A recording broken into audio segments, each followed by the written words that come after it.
Being a wrestling YouTuber means that you're going to get asked a lot of questions on things that are no longer happening in pro wrestling. Like recently, I've been getting a lot of questions on Lucha Underground, and coincidentally, we got a massive update on the new spinoff by MLW, which if you guys were looking forward to Lucha Underground being relaunched, well, I'm going to give you guys all the details and tell you why it's not happening. Well, at least as of now. Also, we have some updates on Jon Moxley. A lot of people want to know what's going on with Jon Moxley. A lot of these promos lately kind of sound like we're getting tuned in for a character change. I got the update on that, as well as a former WWE superstar who was recently released this year is now headed to GCW. If you guys want more videos like this, you already know what to do. So let's talk about Azteca Underground. It was MLW's planned spinoff of Lucha Underground. They brought back Dario Cueto, and on top of that, they also had tapings planned. That is until now they have been canceled.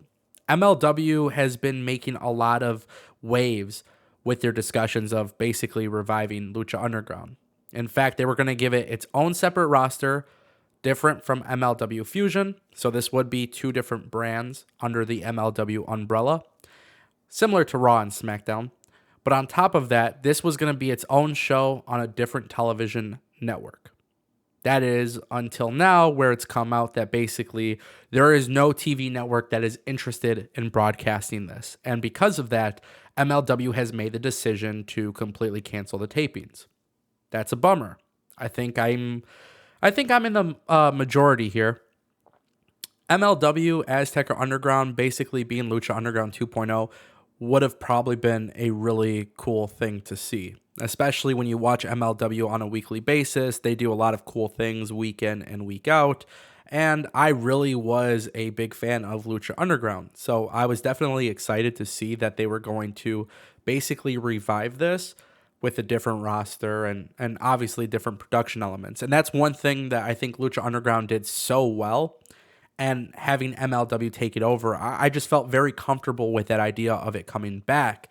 Unfortunately, it's not coming back. A TV deal was not set in stone. That's what causes the plans to fall through. And, it's been months now. MLW was supposed to do something about this. Now they're not talking about it. I wouldn't be shocked if the idea was scrapped altogether. Let's talk about Leon Ruff. If you guys don't know who he is a former WWE NXT superstar, also an indie wrestler known mostly for his work at Evolve.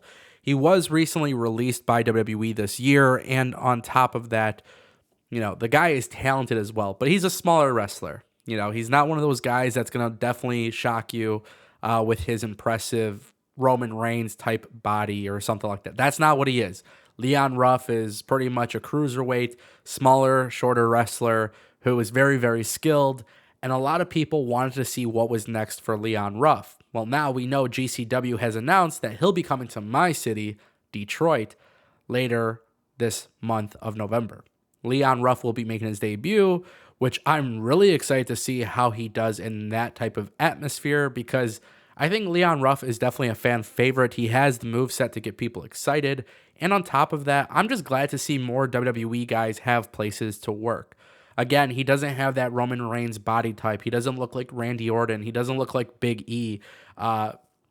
Sometimes in wrestling, that is a downfall, But the cool thing is, outside of WWE, that type of stuff doesn't matter. So finding work outside of WWE is not as hard as it used to be years and years ago, especially now that GCW, it's trending upward. Look at it. Statistically, it's happening. More people are excited about it the more that they get educated about it.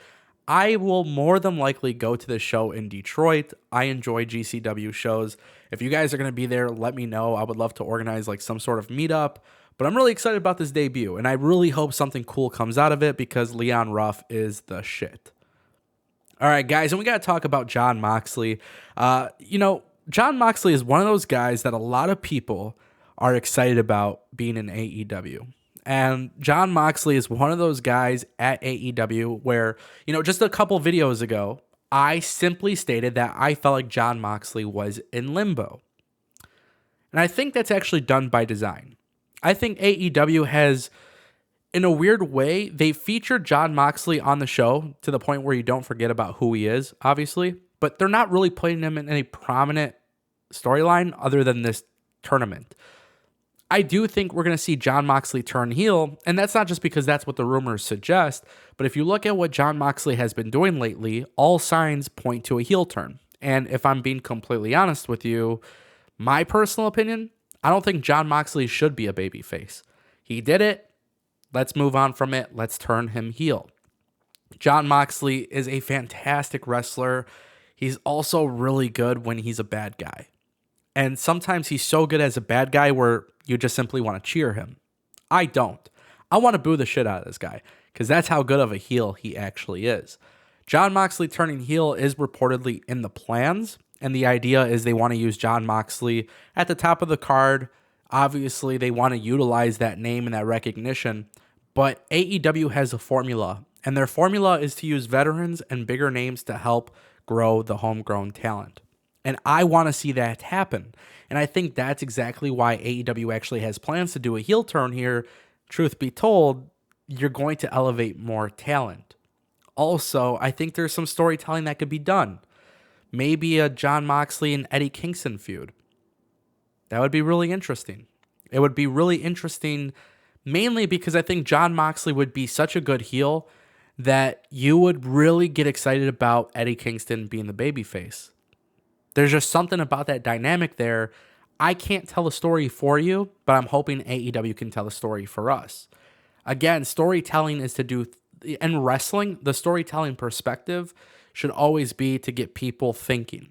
You should get me thinking. Like, you should end your episode every Wednesday getting the viewers to think, damn, I wonder what's going to happen next week because now I just don't know. And I think that is the benefit of Jon Moxley turning heel, especially if you could build a program with him and obviously Eddie Kingston. Now, of course, with that being said, there's rumors that they might position Bryan Danielson against Jon Moxley. There's even talks about Jon Moxley becoming the heel against CM Punk.